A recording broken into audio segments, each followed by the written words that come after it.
Welcome back नाजरीन। खबरों पर तबसरे के लिए हमारे साथ मौजूद हैं सीनियर सहाफ़ी और तजिया निगार मुजफ्फर एजाज। जी मुजफ्फर साहब, चीफ जस्टिस की ज़ेर सदारत इजलास हुआ है बलूचिस्तान की सूरत हाल पर। अमन अमान और तरक्याती फंड्स के हवाले से भी उसमें बात की गई है। तो क्या समझते हैं आप, बलूचिस्तान की जो सूरत हाल है उसमें कितना किरदार वहाँ के अवामी नुमाइंदों का और कितना वहाँ के सरदारों का है? चीफ जस्टिस साहब ने कहा है कि सबसे ज़्यादा फंड जो है बलूचिस्तान को मिलता है। तरक्याती फ़ंड की बात की उन्होंने। हाँ जी। देखें, अगर आप मुरीद इल्ज़ाम ठहराना चाहेंगे तो सरदारों को भी कह सकते हैं, मकामी नुमाइंदों को भी कह सकते हैं। बलूचिस्तान के लोग हुकूमतों में वज़राए आला रहते हैं, गवर्नर रहते हैं, वज़ीर आज़म जमाली साहब रहे हैं।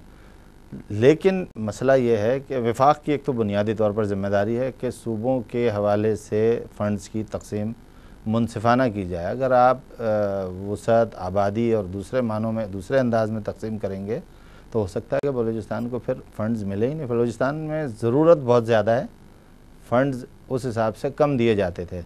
चीफ जस्टिस ने जो इशारा दिया है वो ये है कि तरक्याती फ़ंड्स अरकान असम्बली को मिल रहे हैं, पार्लियामेंट के अरकान को, सेनेटर्स को और सूबाई असम्बली के अरकान के हाथ में जाते हैं। फिर वो इन फ़ंड्स की मदद से कितनी तरक्की करते हैं बलूचिस्तान में तो नज़र नहीं आती। अरकान असम्बली, अरकान पार्लियामेंट के अंदर ज़रूर तरक्की नज़र आती है। तो इन्होंने बहुत अहम नुक्ता उठाया है कि इसकी निगलेक्ट करने की वजह, इसको पसमानदा रखने के सबब वही लोग हैं जो तरक्याती फ़ंड्स वसूल तो करते हैं लेकिन तरक्की नज़र नहीं आती। उन्होंने तवज्जो दिलाई है कि इस हिसाब से बलूचिस्तान को सबसे ज़्यादा तरक्की याफ्ता होना चाहिए था। ये फ़ंड्स जाते हैं।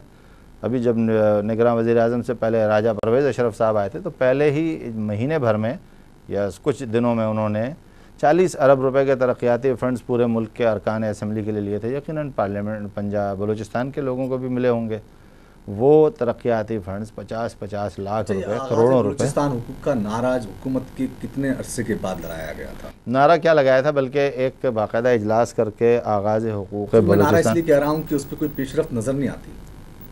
कागज़ों की हद तक तो बहुत ज़्यादा है। देखें, बलूचिस्तान का मसला ऐसा है कि आपने पूरे मुल्क ने एक जगह से सफ़र शुरू किया और पूरे मुल्क का सफ़र चल रहा है इस तरह, बलूचिस्तान अपनी जगह खड़ा रहा। वहाँ पर तरक्याती काम नहीं किए गए। बलूचिस्तान से गैस निकलती है, कश्मीर, आज़ाद कश्मीर तक चली जाती है, सूबा सरहद जो अब खैबर पख्तूनख्वा है वहाँ तक चली जाती है, पंजाब में चली जाती है, कराची में पहुँच जाती है। फिर और जगहों से भी गैस निकलती है, मुख्तलिफ़ शहरों से, मुख्तलिफ़ इलाक़ों से गैस निकलती है। बहुत बड़ा ज़ख़ीरा बलूचिस्तान से सुई से निकला। रॉयल्टी का हवाला भी है, रॉयल्टी का मामला भी है। बलूचिस्तान में कुछ सरदार को ज़मीन के हवाले से दे दिया। हुकूमत बलूचिस्तान को उस हवाले से क्या मिला, बलोच अवाम को क्या मिला, इन सब चीज़ों का बाकायदा जायज़ा लेने की ज़रूरत है कि बहरहाल हुकूमतों ने ज़्यादतियाँ की, लेकिन जब वहाँ का आदमी वज़ीर आला होता है तो कुछ तो हासिल कर सकता है बलोचों के लिए। वो तो बलूचिस्तान का वज़ीर आला कोई बाहर से तो नहीं आता। गवर्नर तो कह सकते हैं कि जी वफाक ने नामज़द कर दिया गैर बलोच को, लेकिन बलूचिस्तान का वज़ीर आला तो मुमकिन नहीं है कि बाहर से आए। वज़ीर जो इस वक्त निगरान वज़ीर आज़म के अलावा इससे पहले बलूचिस्तान से मीर ज़फ़रुल्लाह ख़ान जमाली वज़ीर आज़म रहे, जो जनरल परवेज़ मुशर्रफ के साथ थे और वो वज़ीर आज़म रहे। उससे पहले वो कई मरतबा वज़ीर रहे। मैंगल साहब वज़ीर रहे, उसके अलावा भुगटी साहब वज़ीर आला रहे और मगसी साहब गवर्नर रहे। जंजो साहब मेरा ख़्याल है शायद नहीं रहे या रहे। बहरहाल जो ये लोग जो हैं जिनकी अपनी हुकूमतें पूरी रही हैं। अच्छा, एक मखलूद हुकूमत थी अभी पिछला जो दौर गुजरा है 5 साल में, अपोजिशन तो ढूंढे से नहीं मिलती थी। एक आदमी था, वो अपोजिशन नहीं था बल्कि उसने बस शायद पता नहीं क्या किया था, कोई गुनाह किया था कि उसको वजारत नहीं मिली थी या मशावरत नहीं मिली हुई थी।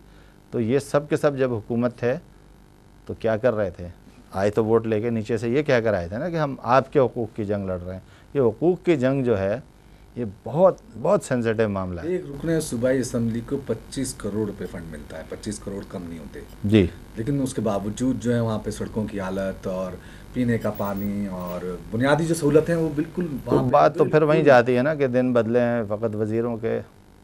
तो जब वज़ीरों के ही दिन बदलेंगे, 25-25 करोड़ रुपए एक रुकन असम्बली को मिलेंगे। आज जो बलूचिस्तान में सूरत हाल है, जो अमन अमान की बहुत ही ख़राब सूरत हाल है, तो इसमें जो है वो क्या हक बजानी पे इस तमाम चीज़ें करने पर वहाँ की जो अवाम है, क्या कर रहे हैं वहाँ के अवाम जो कर रहे हैं एहतजाज तो करते हैं। देखें, वहाँ के अवाम में आज भी आपको बता दूँ कि ऐसा कोई काम नहीं कर रहा।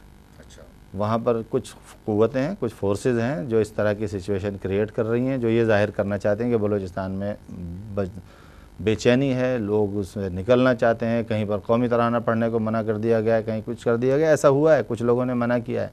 लेकिन बलोच अवाम की बात मैं बताता हूँ। मेरे एक दोस्त ने 1 साल गुजारा है, अभी हाल ही में गुजारा है। आर्काइव डिपार्टमेंट की तरफ से बहुत सारी चीज़ें लेने गए थे। कहने लगे आर्काइव से तो जो कुछ मिला है, लेकिन मैं आपको बता दूं कि मुझे सुबह के नाश्ते के अलावा किसी चीज़ पर पैसे खर्च करने की ज़रूरत नहीं पड़ी। जिस जगह गया, मैंने कहा मैं कराची से आया हूँ, मुझे ये काम है, फ़लाँ इदारे में जाना है, मुझे वहाँ से ये लेना है। अच्छा, उन्होंने कहा आप मेहमान हैं, खाना हमारे साथ खाएंगे, आप काम करते हैं। लेकिन टारगेट किलिंग्स के इतने ज़्यादा वाक़यात हो रहे हैं कोयटा में, जी बिल्कुल, कोयटा में सरियाब रोड बड़ा जो है ना, नहीं, ये खाली सरियाब रोड नहीं है, बहुत सारी जगह हैं, बिल्कुल है। कोयटा क्या, पूरा बलूचिस्तान में जगह जगह हो रहे हैं। मैंने एक बलोच JUI के लीडर से बात की, मैंने कहा आप बड़े झंडा वंडा लगा के आ रहे हैं, कोयटा से आ रहे हैं? कहने लगे जी आ रहा हूँ कोयटा से, आपको जाना है?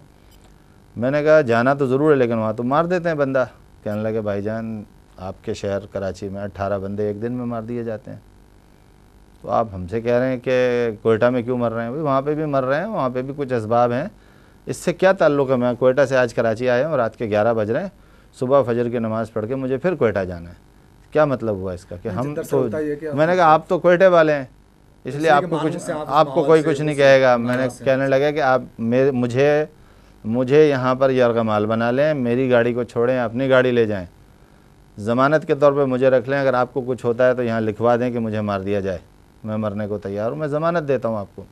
ये नहीं कि वो उस आदमी का कोयटा पर कंट्रोल है या उस आदमी का बलूचिस्तान पर कंट्रोल है, बल्कि उसका ये कहना था कि ये कुछ फोर्सेज हैं, जो है ना अपना किरदार, जैसे कराची में कुछ फोर्सेज हैं जो इतनी ज़्यादा किलिंग हो रही है, कभी तालिबान बन जाते हैं, कभी तीसरी फोर्स बन जाते हैं, कभी 5वीं फोर्स बन जाते हैं, कभी छलावा के नाम से चीज़ आ जाती है। ये कौन लोग हैं?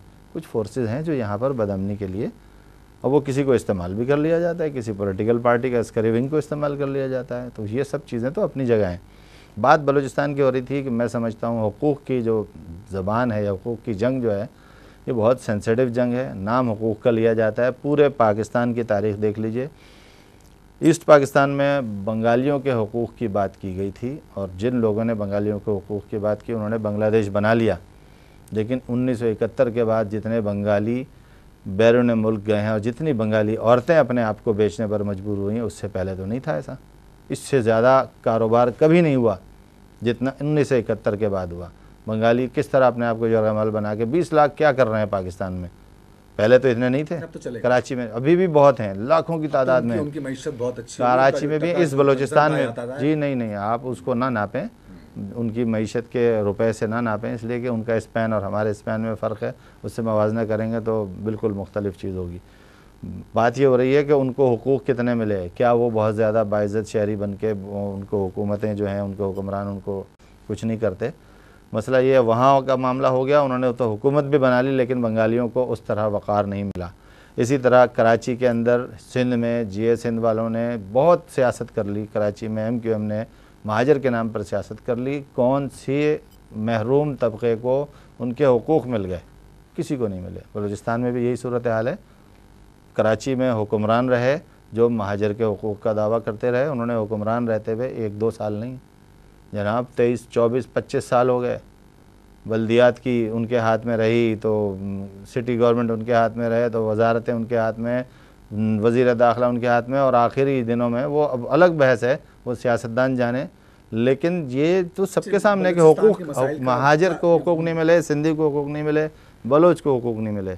आप अगर पंजाब जाके देखें तो पिसा हुआ पंजाब भी है। बलूचिस्तान का एक हल बता दें अपने वाज़े अल्फाज में, 1 या 2 हल बता दें कि क्या सबसे अहम हल क्या हो सकता है? इंसाफ मिले, और इंसाफ का मतलब ये है कि अगर कोई मैंगल, भुट्टी, मक्सी के ख़िलाफ़ या जमाली के ख़िलाफ़ दरख्वास्त दे तो उसको ना लटका दिया जाए कि तुम्हारी ये मजाल, थाने से उसको पकड़ के मार के फेंक दिया जाए, बल्कि फिर वो दरख्वास्त वहाँ से चले तो चीफ़ जस्टिस तक पहुँच सके और फ़ैसला हो जाए।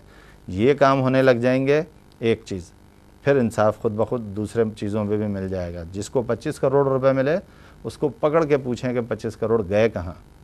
उसके अदालत में सुप्रीम कोर्ट ने भी ये कहा है कि कोई कानून साजी नहीं होती। उसके नहीं, ये पूछा जा सकता है, वो पता चलेगा कि उसके भाई बहनोई भतीजे भांजे किसी दोस्त की किसी एनजीओ होगी, उसमें वो पैसे गए होंगे, जहाँ से वो पैसे वापस दूसरी जेब में चले गए होंगे, और वो उन्होंने कहा होगा जी हमने ये काम किए तालीम पर बलूचिस्तान में। कागज़ उठा के देखिए, बलूचिस्तान में बेतहाशा स्कूल बन चुके होंगे, बहुत सारे सड़कें भी बन गई होंगी। कागज़ पर बहुत काम होते हैं ऐसी जगहों पर जहाँ इस तरह लूटने के लिए पैसे लुटाए जाते हैं। जाइए अभी तरक्की करें। अफगानिस्तान में खाना जंगी का खतरा है, इस तरह से कहा है बरतानवी दिफाई कमेटी ने, क्या समझते हैं आप? ये तो बरतानवी खूब समझते होंगे, इसलिए कि अफ़गानिस्तान एक ऐसा ज़ख़म है बलोचों के लिए, वो उनके लिए बरतानवी जो हुक्मरान है, नेटो के लिए बरतानिया के हवाले से कह रहा हूँ मैं। नेटो तो 26 ममालिक अब हैं, वो ज़ख़म तो ये 200 साल बाद चाटेंगे, लेकिन बरतानिया को ये जो ज़ख़म लगा हुआ है कि उनका आखिरी फ़ौजी डॉक्टर भेज दिया गया कि जाओ जाके बता देना कि सब मर गए। क्या हाल किया है हमारे साथ क्या हुआ?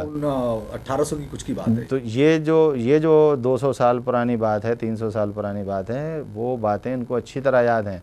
ये दिल के बहलाने को गालिब ये ख़्याल अच्छा है वाली बात कर रहे हैं कि हम गए तो यहाँ लड़ पड़ेंगे।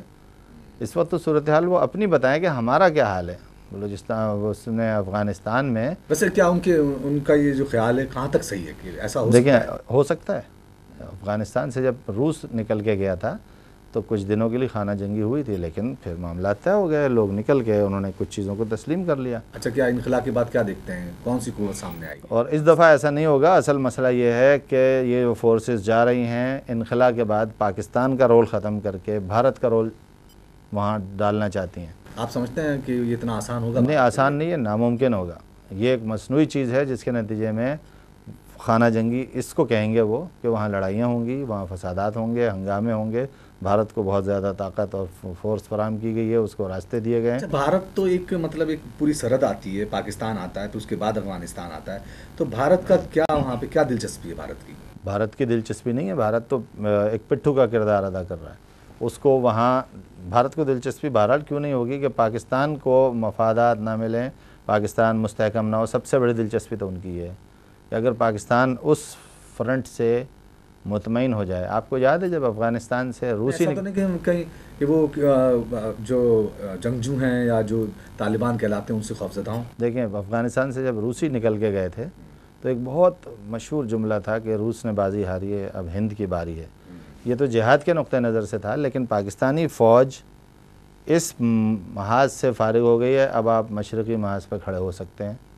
पूरी फ़ौज यहाँ से फारिग है। मैंने तो वो मंज़र देखा है, मैंने तोरखम के बॉर्डर पे पूछा आप कौन हैं, उसने कहा जी हम खासादार हैं। मैंने कहा आपके पास कोई गन वन नहीं है, सरहद कहाँ से शुरू होती है? उसने कहा वैसे तो ये जगह है, एक लकीर खींची हुई थी, रस्सी बंधी हुई थी यहाँ। कंट्रोल की बात करें? नहीं, अफ़गानिस्तान उस वक्त ये जिहाद अफ़गानिस्तान का जारी था, रूसी फ़ौज वहाँ थी, लेकिन मुजाहिदीन ने बहुत आगे उनको धकेल दिया था। तो मैंने कहा कि बॉर्डर कहाँ है? कहने लगा बॉर्डर तो हमारा काबुल में, ये सब हमारे कंट्रोल में है, कोई मसला नहीं है। पाकिस्तानी फ़ौज में, कहने लगे फ़ौज वौज यहाँ नहीं है। तो पाकिस्तानी फ़ौज बहुत मेंटल पीस में थी, एक पूरा महाज ख़त्म था। भारत वहाँ रहेगा, उलझा के रखेगा। आप देख रहे हैं वहाँ से चौकियों पर हमले हो रहे हैं, पाकिस्तानी फ़ौज पर हमले हो रहे हैं। हम स्वात में, मालाकंड में, इधर जो वो सब जगहों पे, वो फाटा में, जो वज़ीरिस्तान वगैरह में पाकिस्तान की फ़ौज जो है कब से उलझी हुई है जी। तो इंडिया के पास तो बहुत अच्छा मौका था कि वो जो है नहीं, ये उलझाया इंडिया ने है। उसमें खाली ये नहीं है कि आप वो अलकायदा वाले मुजाहिदीन हैं तो उनकी तलाश में, उनको तो उन्होंने भी तंग किया हुआ है ना, जो भारत से आए हुए हैं। और ऐसे शवाहिद मिले हैं कि जिन लोगों ने अपना हुलिया तालिबान जैसा बनाया हुआ, और जो ख़ास निशानी है कि हिंदू पकड़े जाते हैं तो पता चलता है कि ये हिंदू हैं।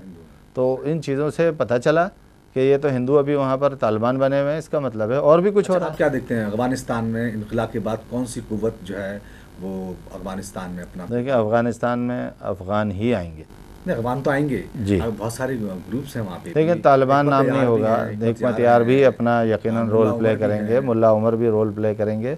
हो सकता है कि इन दोनों के दरमियान किसी किस्म की रस्साकशी या कोई महाज़ाराई भी हो जाए, लेकिन ये वक्ती होगी। अच्छा, अब ये बताएं कौन सी कुव्वत जो है अफ़गानिस्तान का जो है इंतज़ाम संभाल सकती है? मैंने कहा ना अफ़गान, मैंने कहा अफ़गान। अब उसमें हिकमत यार, उसमें मुल्ला उमर, उसमें तालिबान या जो भी कोई हैं। अच्छा, तालिबान और मुल्ला उमर अलग-अलग हैं? अलग-अलग यकीनन हैं। तालिबान और मुल्ला उमर तो एक हैं, हिकमत यार उनसे अलग हैं। लेकिन आप ये बताएं, बहुत सारी चीज़ें हैं। जब तालिबान के ख़िलाफ़ कार्रवाई हुई, उनकी हुकूमत ख़त्म हो गई, तो क्या तालिबान ज़मीन के अंदर चले गए थे? हिकमत यार कहाँ चले गए थे जब तालिबान आए थे? और हिकमत यार के बारे में तभी आया कि बड़े कामयाब उन्होंने नहीं, हिकमत यार के साथ हज़ारों मुजाहिदीन थे, वो कहाँ चले गए थे जब तालिबान आए थे? वो भी वहीं थे। और जब तालिबान चले गए थे तो तालिबान के हज़ारों मुजाहिदीन कहाँ चले गए थे? वो भी वहीं थे। तो अब भी वहीं रहेंगे, कोई ना कोई उनमें से रास्ता बनेगा, कुछ सफ़बंदियाँ होंगी, कुछ चीज़ें होंगी, मामलात वो ख़ुद कर लेंगे। ये इनके ख़दशा नहीं है बरतानवी कमेटी का। बल कायम होने का सबसे ज़्यादा नुकसान किसको है?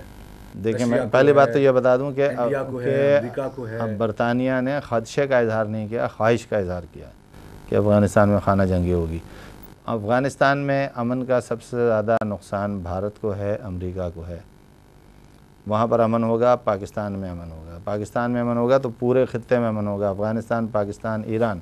अच्छा, ये बताएं मुझे, अमेरिका के आने के बाद, नेटो के आने के बाद रशिया ने किसी किस्म का फ़ायदा उठाया अफ़गानिस्तान में? देखिए, रशिया के लिए तो वहाँ रास्ते बंद हैं। रशिया ने अपने हिस्से की जंग लड़ ली। रशिया ने अपना जो भी उनके साथ होना था वो हो चुका, मज़ा चख लिया। और वो इस वक्त सिर्फ ये चाहते हैं कि इस सारे अमल का नुकसान उस तरफ ना आए। बस वो अब सिर्फ दिफाई जंग में है कि कोई भी चीज़ अफ़गानिस्तान में हो उसका असर उन पर ना आए। उस रशिया जिसको हम कह सकते हैं जो USSR था वो तो ख़त्म हो गया, लेकिन सिर्फ रशिया नहीं है, अज़रबैजान है, दूसरे ममालिक हैं, तो वो रियासतें हैं, वो नहीं चाहती कि इसका कोई असर उज़्बेकिस्तान या इधर किसी तरफ आए और फिर कहीं ये मुल्ला उमर और फिर ये बहुत सारे ख़तरात हैं। जो मैं अमेरिका कह रहा हूँ ना, वो 6 रियासतों में एक्सपोर्ट होता है इनकलाब उस तरफ और फिर पाकिस्तान की तरफ। तो ये ख़ित्ता इतना बड़ा ख़ित्ता बन जाता है। रियासतें हैं वहाँ पर मुंतकिल हो सकते हैं। मफादात तो उनके हर जगह ही है ना। वो तो कहीं भी ऐसी चीज़ फलने फूलने नहीं देंगे जो किसी निज़ाम को, जो उनके निज़ाम को चैलेंज कर रही हो। अगर उन्होंने एक वर्ल्ड ऑर्डर कहा है तो इधर भी एक वर्ल्ड ऑर्डर है और इस वर्ल्ड ऑर्डर को वो कहीं भी पनपने नहीं देंगे। तो 2 ही क़ुव्वतें दुनिया में, एक शर की, एक खैर की। तो शर की क़ुव्वतों को नुकसान होगा अफ़गानिस्तान में अमन से, खैर की क़ुव्वतों को फ़ायदा होगा। बहुत शुक्रिया मुज़फ़्फ़र एजाज़ आपका। अब तक के लिए इतना ही। मज़ीद ख़बरों और तबसरों के लिए देखते रहिए रहा न्यूज़। अगले बुलेटिन तक के लिए मोहम्मद वसीम को इजाज़त दीजिए। अल्लाह निगहबान।